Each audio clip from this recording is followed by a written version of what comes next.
अस्सलाम वालेकुम। बिस्मिल्लाहिर्रहमानिर्रहीम। अफ़सोस सद अफ़सोस, ये हाल है उम्मत मुस्लिमा का। कितने 100 साल के बाद मुसलमानों को उनकी अपनी ही ज़मीन से निकाला जा रहा है, और कितनी ज़िल्लत का मकाम है उम्मत मुस्लिमा के लिए। और हमारे तमाम इस्लामी ममालिक आराम से सुकून से बैठे हुए हैं, उनको कोई फ़र्क नहीं पड़ता। जुल्म होता रहे मुसलमानों पर, फ़लस्तीन पर, गज़ा पर जुल्म होता रहे। ये वो तमाम अहादीस हैं जो पूरी होती जा रही हैं कुर्बे क़यामत से पहले। और हम नहायत ही शर्मिंदा हैं बहैसियत कौम पाकिस्तानी। फ़लस्तीनियों ने हमसे क्या उम्मीदें लगा रखी थी और हम क्या निकले। हमने भी उनकी पीठ पे छुरा घोंपा है। मुनाफिकीन में हम लोग भी शामिल हो चुके हैं। अफ़सोस, क्या फ़ायदा हमारे एटमी असासों का। कहाँ पर गए इस्लामी ममालिक के फ़ौज के सरबराह राहील शरीफ साहब? आप कहाँ पर सो रहे हैं? क्या आप वही हैं? क्या आप उन्हीं निशान हैदर ख़ानदान से हैं जिन्होंने वतन अज़ीज़ के लिए अपनी जान का नजराना पेश किया? आप कहाँ पर चुप करके बैठे हुए हैं? कहाँ पर हैं हमारे मुजाहिद?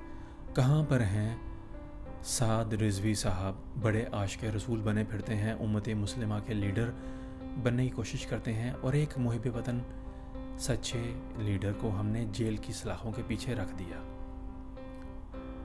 ये हमारा ज़वाल है और यही हम पर अल्लाह का अज़ाब है। इस वक्त जो है सूरत हाल बहुत ही कशीदा है गज़ा की, बल्कि पूरे फ़लस्तीन की। और इसराइल ने जो है मुकम्मल तरीके से हमला करने का मंसूबा बना दिया है, और वो हमला करता जा रहा है। हमारे फ़लस्तीनियों को शहीद किया है उसने। सहूनी ताकतें हैं, दज्जाल की ताकतें हैं, और अहादीस ने पूरा होना है। क्या हम उन लोगों से उम्मीद लगा के बैठें जिन्होंने हमें कश्मीर फ़तह करके देना है और ग़ज़वा हिंद लड़ना है? क्या हम उन लोगों से उम्मीदें लगा रखें? हमें लगता है कि ये वो नहीं हैं जिनके बारे में हमने सुन रखा था। ये कोई और ही होंगे चुने हुए लोग जो खुरासान से निकलेंगे। लगता है ये वो नहीं हैं। शायद हम गलत हैं, लेकिन अल्लाह बेहतर जानता है कब मदद होगी मुसलमानों की, कब बैतुल मुक़द्दस की सुनी जाएगी, कब से जो है वो हमें पुकार रहे हैं या जैश अल पाकिस्तान। लेकिन क्या कहें, हम अपने ही मसलों में पड़े हुए हैं। क्या बनेगा, क्या होगा, नहायत ही कशीदा सूरत हाल है। आपने जगह जगह से वीडियोस देखे होंगे, दिल खून के आंसर होता है। ये वक्त भी देखना था उम्मत मुस्लिमा ने। अल्लाह मदद करने वाला है। या अल्लाह हम गुनहगारों पर करम फरमा दे और हमारे इन मज़लूमों की मदद फरमा।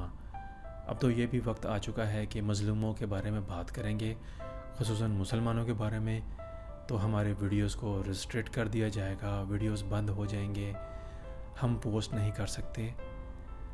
क्या कहें, हम उन्हीं की टेक्नोलॉजी को इस्तेमाल कर रहे हैं। ये सब कुछ उन्हीं का दिया हुआ है, उन ताकतों का। और हम हक़ को हक़ नहीं कह सकते। हक़ के बारे में आवाज़ बुलंद करेंगे तो हमारी आवाज़ दबा दी जाएगी। अफ़सोस, ये है उम्मत मुस्लिमा का ज़वाल।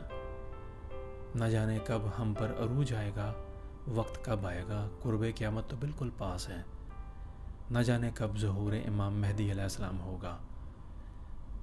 ये बात तो तय है कि असली इमाम मेहदी अलैहिस्सलाम के ज़हूर का ही इंतज़ार किया जा सकता है। उनसे पहले कुछ नहीं बनना, कोई भी नहीं कर सकता, कोई भी मुसलमानों की मदद नहीं कर सकता। ये सब आर्जी चीज़ें हैं। असल जो है इमाम मेहदी अलैहिस्सलाम के ज़हूर के बाद ही होगा। ये उम्मत मुस्लिमा का हाल शायद ठीक हो जाए, लेकिन लगता है कि कुर्बे क़यामत से पहले ये सब कुछ होना है, और ये हो रहा है। हम ही गफलत की नींद सो रहे हैं। उम्मत मुस्लिमा ज़वाल की तरफ जा रही है, और हम पर अल्लाह का अज़ाब ऐसे ही आना है। क्या कहें हमारे मुस्लिम ममालिक, वो भी साथ नहीं दे रहे अपने मुसलमानों का। تو یہ احادیث کے واقعات ہیں اور احادیث میں جو کہا گیا تھا وہ پورا ہو کر رہے گا، یہ اللہ کا فیصلہ ہے۔ یا اللہ امت مسلمہ پر رحم فرما دے، ہم نہایت ہی گنہگار ہیں۔ السلام علیکم ورحمۃ اللہ وبرکاتہ۔